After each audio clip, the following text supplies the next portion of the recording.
Hello student, मैं परमानंद पटेल स्वागत करता हूं आपका हमारे YouTube channel P N Patel classes पर। आज हम देखने वाले हैं त्रिकोणमिति के बारे में, त्रिकोणमितीय अनुपात एवं सर्वसमीकरण। तो देखते हैं इसका जो है परिचय। त्रिकोणमितीय अनुपात जो है केवल समकोण त्रिभुज में ही लागू होता है। तो यहाँ पर जो है हम एक समकोण त्रिभुज ले लेते हैं। यह है समकोण त्रिभुज ए बी सी। समकोण त्रिभुज बोलने से ऐसा त्रिभुज जिसका कोई भी एक कोण का मान कितना हो, 90 अंश हो। क्योंकि यहाँ पर जो है ये साइन दर्शा दिए, इससे हमको समझ में आ जाता है कि यहाँ पर कितने अंश का कोण होगा, 90 अंश। तो ये जो है एक समकोण त्रिभुज दे दिया गया है जिसमें कोण बी का मान कितना है, 90 अंश है। और ये कोण सी बराबर क्या दिया गया है, थीटा। यहाँ पर लिखे दिए इसको, कोण बी बराबर 90 अंश और कोण सी बराबर थीटा यदि हो तो इस कंडीशन में हमको 6 त्रिकोणमितीय अनुपात मिलता है। Sine theta, cos theta, tan theta, cosec theta, sec theta और कॉट थीटा। तो ये 6 त्रिकोणमितीय अनुपात में जो है इन सभी का सूत्र हमको याद रखना है। और इसको याद रखने के लिए एक आसान तरीका आपको बता देता हूं। एल ए एल बटे डबल के ई। यदि ये आप याद रखते हैं तो ये 6 त्रिकोणमितीय अनुपात आपको आसानी से याद रहेगा। जैसे एल यानी कि लंब, ए आधार और के जो है कर्ण।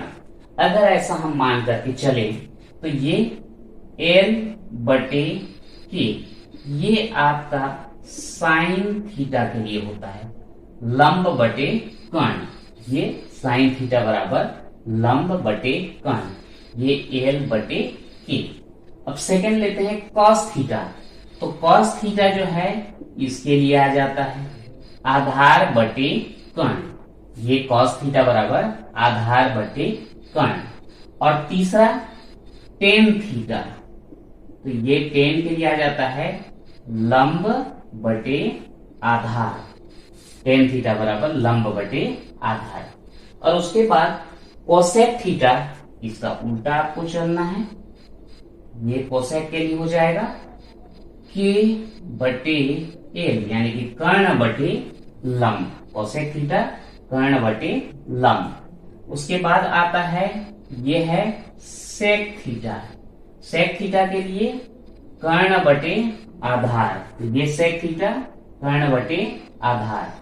और लास्ट जो दिया गया है ये है कॉट थीटा के लिए ए बटे एल यानी कि आधार बटे लंब। तो इसके माध्यम से आप आसानी से याद कर सकते हैं 6 त्रिकोणमितीय अनुपात का मान। साइन थीटा बराबर लंब बटे कर्ण, कॉस थीटा बराबर आधार बटे कर्ण, टेन थीटा बराबर लंब बटे आधार, कोसेक थीटा बराबर कर्ण बटे लंब, सेक थीटा बराबर कर्ण बटे आधार और कॉट थीटा बराबर आधार बटे लंब।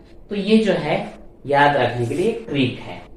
अब यहाँ पर हम देखते हैं, ये तो समझ में आ गया कि 6 त्रिकोणमितीय अनुपात हम किस तरीके से याद रखते हैं। अब इसमें देखें कि 3 त्रिकोणमितीय अनुपात लिखने के बाद बाकी के जो 3 त्रिकोणमितीय अनुपात हैं उनके विपरीत हैं। कैसे? साइन थीटा का लंब बटे कर्ण और कोसेक थीटा का कर्ण बटे लंब, लंब बटे कर्ण, कर्ण बटे लंब विपरीत हैं। तो ये साइन थीटा बराबर हम चाहे तो यहां लिख सकते हैं 1 बटे कोसेक थीटा, या कोसेक थीटा की जगह हम लिख सकते हैं 1 बटे साइन थीटा। ठीक, तो इस प्रकार से साइन थीटा बराबर लंब बटे कर्ण भी बोल सकते हैं और साइन थीटा बराबर 1 बटे कोसेक थीटा भी बोला जा सकता है। सेम वैसे ही कोसेक थीटा का कर्ण बटे लंब या फिर कोसेक थीटा बराबर और क्या बोल सकते हैं 1 बटे साइन थीटा। ठीक वैसे ही कॉस थीटा और सेक थीटा के बीच है। कॉस थीटा में आता है आधार बटे कर्ण, सेक थीटा में आता है कर्ण बटे आधार। तो इसके हिसाब से कॉस थीटा बराबर हम और क्या लिख सकते हैं 1 बटे सेक थीटा, और सेक थीटा की जगह क्या लिख सकते हैं 1 बटे कॉस थीटा। अब बच गए और दो, टेन थीटा और कॉट थीटा। तो टेन थीटा का लंब बटे आधार, कॉट थीटा का आधार बटे लंब। तो टेन थीटा बराबर 1 बटे कॉट थीटा और कॉट थीटा बराबर 1 बटे टेन थीटा। तो इस प्रकार से आपका 6 त्रिकोणमितीय अनुपात कंप्लीट हो जाता है। अब इसमें अगर हम देखें कि टेन थीटा और कॉट थीटा, ये जो है इनका और एक मान हो जाता है। वो कैसे? मान लो ये साइन थीटा और कॉस थीटा को हम ले लें, दोनों का अगर भाग दे दिया जाए, ये कॉस थीटा वाले से इसको जो है भाग दे देते हैं, तो ये क्या हो जाने वाला है? साइन थीटा बटे कॉस थीटा बराबर साइन थीटा का यहां है लंब बटे कर्ण, लिख देते हैं लंब बटे कर्ण, और उसके बाद कॉस थीटा का आधार बटे कर्ण, तो यहां हो जाता है आधार बटे कर्ण।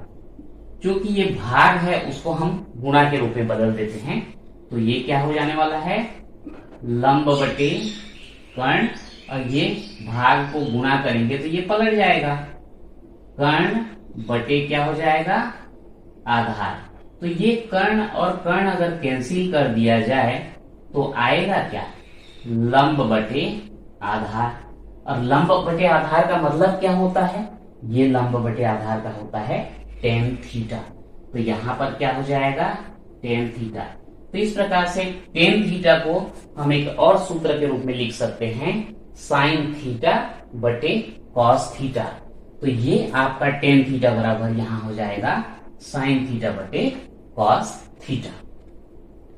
अब चूंकि टेन थीटा और कॉट थीटा एक दूसरे के विपरीत हैं, है ना, तो यहां पर एक बटे टेन थीटा का साइन थीटा बटे कॉस थीटा, और टेन थीटा और कॉट थीटा एक दूसरे के विपरीत हैं। तो ये टेन थीटा को हम कॉट थीटा यहां जब लिखेंगे तो क्या हो जाएगा? ये हो जाएगा कॉस थीटा बटे टेन थीटा। तो इस प्रकार से जो है ये आपका 6 त्रिकोणमितीय अनुपात लिख लिए, उसका व्युत्क्रम लिख लिए, फिर टेन थीटा का साइन थीटा बटे कॉस थीटा हो गया, और कॉट थीटा का कॉस थीटा बटे साइन थीटा हो जाता है। तो इस प्रकार से साइन थीटा बराबर लंब बटे कर्ण बराबर 1 बटे कोसेक थीटा, कॉस थीटा बराबर आधार बटे कर्ण बराबर 1 बटे सेक थीटा, टेन थीटा का हो जाता है लंब बटे आधार बराबर 1 बटे कॉट थीटा बराबर साइन थीटा बटे कॉस थीटा, कॉसेक थीटा का कर्ण बटे लंब बराबर 1 बटे साइन थीटा, सेक थीटा का कर्ण बटे आधार बराबर 1 बटे कॉस थीटा, कॉट थीटा का होता है आधार बटे लंब बराबर 1 बटे टेन थीटा बराबर कॉस थीटा बटे टेन थीटा। अब यहाँ पर जो है एक कंफ्यूजन होता है कि ये जो हम लिखे हैं लंब कर्ण आधार, ये होता कहाँ पर है? तो इसमें आप ध्यान रखना, जब भी कोई समकोण त्रिभुज लेते हैं तो 90 अंश के सामने वाली भुजा जो भी होता है ये हो जाता है आपका कर्ण। ये कभी चेंज नहीं होता। 90 अंश के सामने में जो भी भुजा रहेगा यही आपका कर्ण बनेगा। चेंज होता है इसमें लंब और आधार। जनरली हमारा सोच ये होता है कि ये जो स्तंभ के जैसे है, खंभा के जैसे है, इसी को हम क्या मान लेते हैं? लंब मान लेते हैं। कई जगह सही होता है, लेकिन जरूरी नहीं कि सभी जगह ये सही हो। कब सही होता है ये देख लेते हैं। अगर आप कोई त्रिकोणमितीय अनुपात लेते हैं, मान लो ले रहे हैं साइन, ये एक त्रिकोणमितीय अनुपात है। अगर साइन के साथ आप यहां पर ले सकते हैं ए, या फिर ले सकते हैं और क्या? सी। यहां के बारे में बोल रहा हूं। बी में तो 90 अंश का कोण बन रहा है, तो आप साइन बी नहीं निकाल सकते। यहां पर साइन ए निकाल सकते हैं, साइन सी निकाल सकते हैं। क्योंकि ये साइन सी के जगह हम क्या लिखे हैं? थीटा, इसलिए इसको हम साइन सी न लिख करके क्या लिख सकते हैं? Sine theta. आप दोनों लिख सकते हो, साइन सी लिखोगे तब भी सही है, साइन थीटा लिखोगे तब भी सही है, लेकिन लिया कहां जा रहा है? इस जगह में। तो जो त्रिकोणमितीय अनुपात के साथ कोण दिया जाता है, जैसे यहाँ पे दो पार्ट हैं, साइन थीटा बोलने से साइन अलग चीज है और थीटा अलग चीज है। साइन जो है त्रिकोणमितीय अनुपात को प्रदर्शित करता है, जबकि थीटा जो है कोण को। तो यहाँ पर जो भी कोण दिया जाता है त्रिकोणमितीय अनुपात में, उसके जस्ट सामने में जो भुजा होता है यही कहलाता है आपका लंब। अब बचा हुआ जो है वो क्या कहलाएगा? आपका आधार। तो इसके हिसाब से अगर देखा जाए तो यहाँ 90 अंश के सामने वाला हो गया कर्ण, ये साइन ये थीटा के सामने वाला हो जाता है लंब, और तीसरा जो बच गया ये क्या बन जाता है? आपका आधार बन जाता है। अब यदि मैं यहां पर बोलूं कि नहीं, हमको जो है साइन थीटा नहीं लेना, हमको जो है साइन ए लेना है। क्या लेना है? साइन ए, ये वाला। तो इस कंडीशन में क्या होगा? अगर आप साइन ए लेते हो और इसको जो है कुछ संकेत मान लो दे दिए अल्फा, तो यह हो जाएगा साइन अल्फा। साइन ए बोलो या साइन अल्फा बोलो, दोनों बराबर हो जाएगा। तो इस कंडीशन में आपका लंब और आधार आपस में बदल जाएगा। कैसे बदलेगा? ये अल्फा के सामने वाला जो होगा ये आपका बन जाएगा लंब और ये बन जाएगा आधार। तो यहां पर जो है चेंज हो गया, लेकिन कर्ण में कोई परिवर्तन हुआ क्या? कर्ण में कोई परिवर्तन नहीं होता। जो त्रिकोणमितीय अनुपात आप ले रहे हैं उसके सामने का भुजा जो है लंब बनता है और तीसरा वाला जो है आधार बनता है। तो यदि आप थीटा लेंगे तो ये लंब बनेगा, यदि आप अल्फा लेंगे तो ये वाला जो है लंब बनेगा। तो इस बात को विशेष आपको ध्यान रखना होगा। एक एग्जाम्पल के द्वारा इसको आइए समझते हैं। ये रहा हमारा क्वेश्चन। एक समकोण त्रिभुज ABC में कोण B समकोण है। सबसे पहले तो एक समकोण त्रिभुज आपको बनाना होगा, तो बना लेते हैं एक समकोण त्रिभुज। ये समकोण त्रिभुज जिसमें ये 90 अंश, कहां पर? कोण B 90 अंश बोला गया है, तो यहां पर हमको रखना होगा बिंदु B। तो ये बिंदु B में हम 90 अंश रख दिए। अब ये दो भुजा जो बचा है आप जो भी लिखना चाहें, यहां लिख देते हैं A, यहां लिख देते हैं C। अगर आप चाहो तो यहां पर A और इस जगह में C लिखना चाहो लिख सकते हो। तो निम्नलिखित में साइन A, कॉस C और टेन A का मान ज्ञात कीजिए। अब यहां पर AC बराबर दिया है 5, तो AC के जगह लिख देते हैं 5। AB का 3, तो यह है AB, इसका 3, और BC 4, तो इसके जगह लिख देते हैं 4। तो ये जो है तीनों भुजा को हम दर्शा दिए। अब इसके बाद हमको बोला गया है कि साइन A ज्ञात करना है, टेन A ज्ञात करना है। ये बड़ा आसान है। क्यों आसान है? आइए देखते हैं। साइन A बराबर होता क्या है? लंब बटे कर्ण। अब यहां पर जो है आपको लंब और कर्ण छांटना पड़ेगा। तो साइन A बोला जा रहा है, तो ये आपका साइन A है। साइन A बोलता हूं, कोण A है। तो अब यहां पर इसके सामने वाली भुजा को ही आपको क्या लेना पड़ेगा? लंब लेना पड़ेगा। कर्ण तो चेंज होता नहीं, ये ऐसा ही रहेगा। तो ये A के सामने वाला क्या बन गया? आपका लंब। तो ये क्या बनेगा? आधार बनेगा।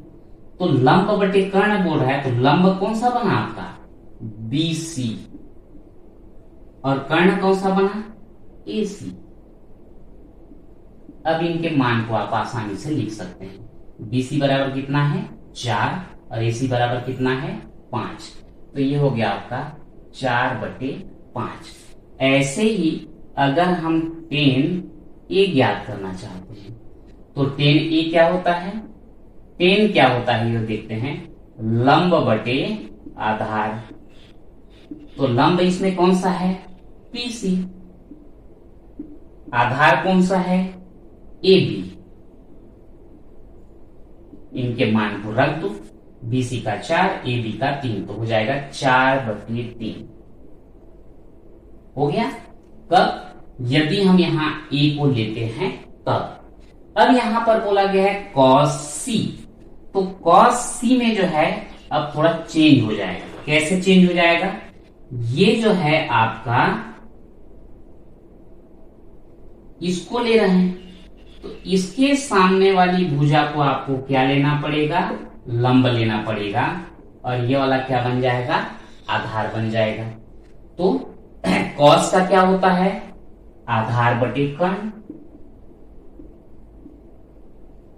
आधार आपको कौन सा मिला है, BC। कर्ण कौन सा है, AC। मान को रख दो, ये 4 और ये 5, तो हो जाएगा 4/5। तो इस प्रकार से आपको यहाँ कौन सा कोण दिया गया है उसके ऊपर डिपेंड करता है कि लंब कौन सा बनेगा, आधार कौन सा बनेगा। तो बड़े आसानी से जो है आप इस तरीके से याद कर सकते हैं। अब इसी क्वेश्चन को थोड़ा सा मैं चेंज करके बताता हूं। कैसे चेंज करके, यदि यहां पर अगर हम